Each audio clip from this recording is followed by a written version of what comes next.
경제 성장률을 공식적으로 발표하는 기관이죠. 한국은행이 올해와 내년 성장률 전망치를 또 한 번 하향 조정했습니다. 내년 경기는 올해보다 나아지긴 하겠지만 본격적인 개선은 어려울 것으로 내다봤습니다. 취재기자 연결해서 알아보겠습니다. 조태현 기자. 네, 한국은행입니다. 네, 한국은행이 올해와 내년 성장률 전망치를 모두 하향 조정했다고요? 네, 그렇습니다. 이주열 한국은행 총재가 오늘 오전 금융통화위원회 회의를 마친 뒤 설명회를 열었습니다. 이 자리에서 올해 성장률 전망치를 2.0%로 낮춰잡았습니다. 한국은행은 지난해 초 올해 성장률 전망치를 2.9%로 제시했는데요. 그러다가 지난 7월에 2.2%까지 낮췄습니다. 이번에 다시 한번 0.2%포인트 낮춘 겁니다. 이는 전반적인 투자와 수출 부진이 이어지는 가운데 예상보다 길어지는 경기 침체로 소비 증가세까지 나빠진 결과라고 이 총재는 설명했습니다. 내년 전망도 밝혔는데요. 기존 2.5%에서 2.3%로 이건 역시 0.2%포인트 낮춰잡아 제시했습니다. 건설 투자 악화는 이어지겠지만 수출과 설비 투자 부진이 다소 개선될 것으로 보인다는 설명입니다.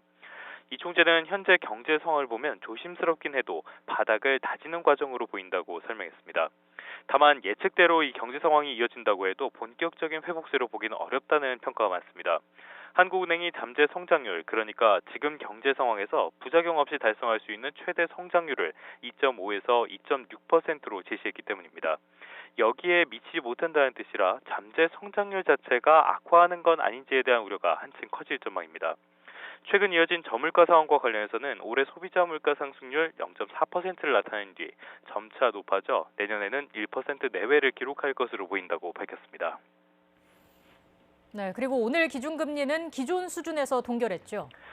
네, 오늘은 한국은행의 올해 마지막 금융통화위원회가 열린 날이었습니다. 이 자리에서 기준금리를 기존과 같은 연 1.25%로 동결하기로 의결했습니다.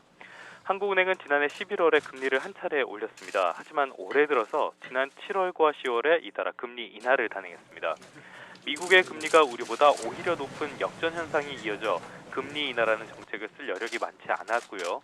아직 기존의 인하 효과도 명확히 확인하지 못한 만큼 일단 상황을 지켜본 뒤에 통화정책 수정을 검토한다는 뜻으로 풀이됩니다. 다만 앞서 말씀드린 것과 같이 내년에도 경기 부진이 이어질 가능성이 커 보이고요. 또 소비자 물가 상승률 역시 한국은행 목표에 크게 미달하는 저물가 상황이 이어지는 만큼 이르면 내년 상반기쯤에는 기준금리를 한 차례 더 낮출 가능성이 크다는 분석이 제기됩니다. 한 차례 더 0.25%포인트 낮추면 기준금리는 연 1%가 되는데요. 이는 지금까지 한 번도 경험해보지 못한 역대 최저금리입니다. 지금까지 한국은행에서 YTN 조태현입니다.